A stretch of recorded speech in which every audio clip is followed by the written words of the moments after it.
बिस्मिल्लाहिर्रहमानिर्रहीम गाइस। सो जैसे कि आपको पता है कि कल 25 और 26 का जो बजट है वो अनाउंस हो गया और उसके अंदर रियल एस्टेट सेक्टर में obviously as usual Pakistani government चाहती है कि जनाब चीज़ें जो है ना वो चलती रहें और लोग जो है स्टेबल ना हो, लिहाजा उन्होंने दोबारा से कुछ जो है चेंजेस मुतारिफ करा दी। ऑल दो इस दफ़ा चेंजेस कुछ बेहतर है, लेकिन आई होप कि यार एक सिस्टम जो है वो एक फाइनलाइज सिस्टम, एक अच्छा सिस्टम जो है वो हमें दे दें ताकि हम उसके मुताबिक जो है ना वो एक ही तरह से चलते रहें।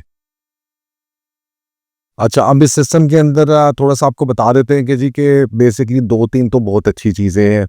तो सबसे पहले तो हम बात करते हैं जो अच्छी कुछ चीज़ें हैं। सबसे पहले उन्होंने ये किया है कि 236 के जो परचेजिंग के वक़्त विलहोल्डिंग टैक्स आप देते थे, वो यूजुअली मुख्तलिफ स्लैब्स के ऊपर था 3%, 3.5, 4.5%, उसको अब उन्होंने 1.5% जो है वो लेस कर दिया। यानी जहाँ पे आप 3% दे रहे थे, जो usually most of the people were paying 3%, वो अब 1.5% रह गया, which is good. So purchaser के ऊपर टैक्स लायबिलिटी जो है वो काफ़ी हद तक उन्होंने ख़त्म कर दी।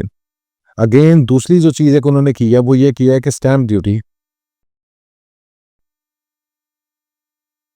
जो है वो इस्लामाबाद सेक्टर में 4% से 1% को कर दिया उसको, विच इज़ अगेन परचेजर के लिए। तो ये this is a major huge change, this is gonna impact obviously property prices और टैक्सेस का उसका मसला जो है वो बहुत हद तक, राइट, ऑलमोस्ट अगर मैं इन दो चीज़ों को देखूं तो 50% रिडक्शन यहाँ पर है और मोर देन 75% रिडक्शन यहाँ पर है।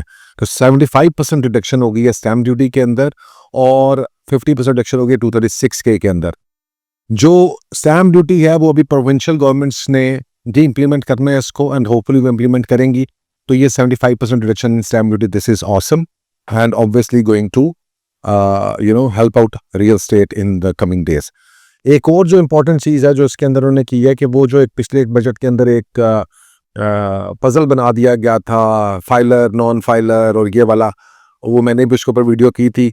बहरहाल अल्लाह ताला ने कुछ अक्ल और तौफीक दी है, वो उन्होंने ख़त्म कर दिया। अब you are just a filer और a non filer, late filer वाला जो कॉन्सेप्ट है वो ख़त्म कर दिया। सो ये तो आपकी जो है चीज़ें कुछ जो बेहतर हैं आपकी वो है। इसके अलावा जो सबसे बड़ा इम्पैक्ट जो रियल एस्टेट के ऊपर आना था वो था फेडरल एक्साइज ड्यूटी का। FED जो 7% थी, that has completely been eliminated. So अगर टैक्सेस की मैं बात करूं तो मेरे ख्याल में इन जनरल जो है 60 to 70% टैक्स जो है परचेजिंग के ऊपर जो है वो ख़त्म कर दिया गया है, which is a huge deal. और ये रियल एस्टेट के लिए जो है ये एक बहुत बड़ी खुशखबरी है। अब ऑब्वियसली जब इसने अप्रूवल में जाना है, ये अप्रूवल होगा और उसके बाद जो है ये सारी चीज़ें जो हैं हम एक दूसरे को सही तौर पर मुबारकबाद दे सकेंगे। However, this is all a very positive news in general. Almost 70% taxes have been reduced from the real estate buying and purchasing. So this is something big. Obviously इसके अलावा कुछ और चीज़ें उन्होंने की है, वो कंस्ट्रक्शन के लिए पैकेज कुछ लेकर आना चाह रहे हैं, which we will see. Mortgage finance को बेहतर करना चाह रहे हैं, which is again positive. So construction package आ रहा है, that is a positive news. और अगली चीज़ जो है मॉर्गेज फाइनेंसिंग को वो प्रमोट करने जा रहे हैं। सो मॉर्गेज फाइनेंसिंग जो है वो that is obviously again good for real estate. So ये सारे जो एलिमेंट्स हैं, ये सारे जो हैं वो ऑब्वियसली रियल एस्टेट के लिए, प्रमोशन के लिए, रियल एस्टेट के लिए बेहतर हैं। अगेन जब मैं रियल एस्टेट की बात करता हूँ तो ऑब्वियसली इसका इम्पैक्ट सारी जगहों के ऊपर होगा, लेकिन in general I will still recommend कि जनाब आपकी जो कंस्ट्रक्शन प्रोजेक्ट्स हैं they are still valid because they are evergreen और वहाँ पर ही इन्वेस्ट करें। रियल एस्टेट को कंफ्यूज करें, प्लॉट्स और फाइल से थोड़ा सा बाहर निकलें। That is my general suggestion anyways, because जिस तरह से ये चीज़ें चलती हैं आज साल के लिए लगाया, अगले साल दोबारा कोई चीज़ नहीं कर देंगे और फिर आप वो प्लॉटों के अंदर जो है नुकसान उठा लेंगे।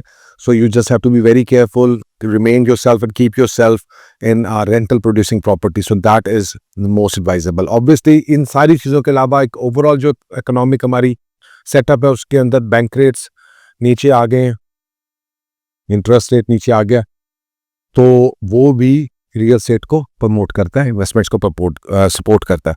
सो ये तो काफ़ी सारे, not just one but there are like 7-8 things.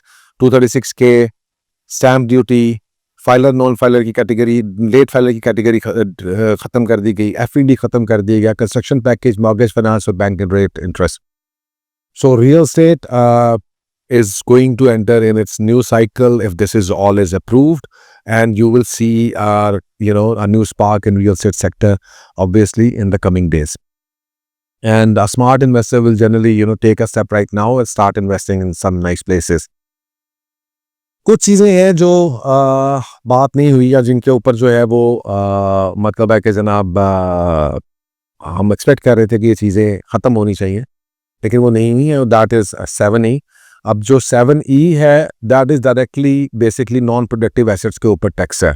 So technically अगर मेरे से पूछेंगे तो मैं तो कहता हूँ कि प्लॉटों फाइलों के ऊपर लगना चाहिए टैक्स, क्योंकि आप क्यों नॉन प्रोडक्टिव एसेट खरीद रहे हैं, दिस इज़ रॉन्ग।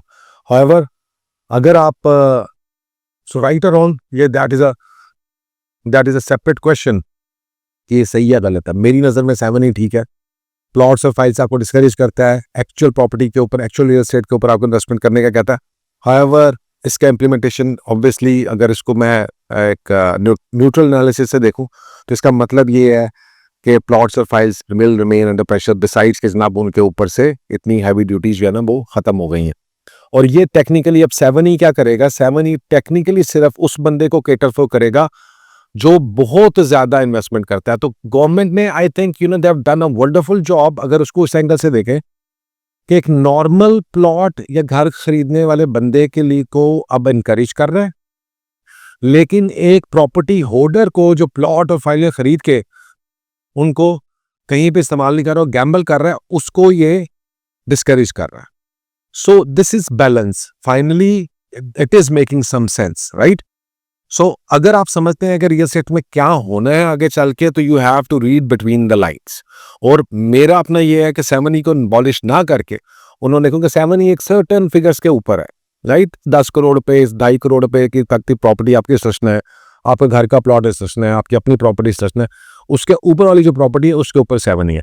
तो अगर सही से मतलब ये है कि एक आम नॉर्मल बंदा, छोटा इन्वेस्टर भी 7E से उसको कोई टेंशन नहीं है, लेकिन जो एक प्रॉपर्टी होल्डर है जिसने 50-50 करोड़ की, 1-1 अरब की, 10-10, 15-15 करोड़ के सिर्फ प्लॉट खरीद के रखे हुए, उसके लिए ऑब्वियसली उसको डिस्करेज कर रहा है। तो बैलेंस मौजूद है। आई वुड नॉट से this is a very negative thing.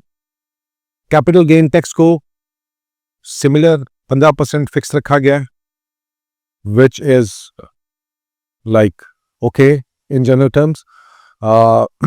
आप उसके साथ एग्री कर सकते हैं, डिसएग्री कर सकते हैं, but it's for certain period of time, so it's fine. उसके अलावा कुछ और चीज़ें हैं जिसके अंदर भी हम बात नहीं करेंगे, और वो चीज़ें हैं मौजूद। एक एलिजिबिलिटी क्राइटेरिया बनाने की बात की गई है कि जनाब वेदर यू आर एलिजिबल होने के लिए आपके पास जो है, आपको पास फंड्स होने चाहिए, वेल्थ स्टेटमेंट होनी चाहिए, आपकी प्रॉपर्टी खरीद रहे हैं, गाड़ी खरीद रहे हैं, तो टेक्निकली अगर आप नॉन फाइलर आप ले ही नहीं सकते। तो एक ये भी एक नई चीज़ है। अगर ये इसको लेके जाते हैं, फाइनेंस बिल में इन्होंने उसको सजेस्ट किया, अगर इसको कुछ इम्प्लीमेंट करते हैं तो देन उसकी क्या चीज़ें, उसके क्या वजूहत सामने आएंगी, उसके क्या असरात सामने आएंगे, वो हम आपसे बाद में डिस्कस करेंगे। अभी इसमें घबराने की ज़रूरत नहीं है।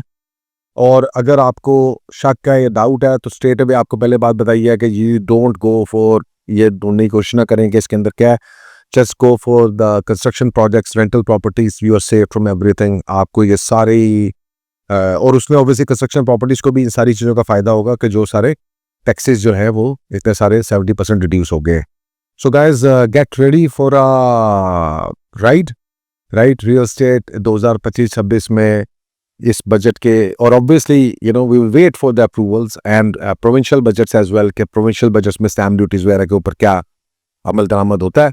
और अगर ये होता है जो लाजमी तौर पे 100% तो नहीं, चल 99% होता है कि जनाब ये फ्लैश बिल अप्रूव हो जाता है, तो फिर इंशाल्लाह ताला आप समझें कि 2025 और 26 और 27 जो है वो रियल एस्टेट सेक्टर के लिए जो है वो उसके अंदर एक नई रूह जो है ना वो फूंकने जा रहा है। So let's see guys and let's hope for the best इंशाल्लाह ताला with whenever more details come out, और जिस तरह हमारे पास आती रहेंगी हम आपके साथ शेयर करते रहेंगे। Thank you very much and अल्लाह हाफिज़।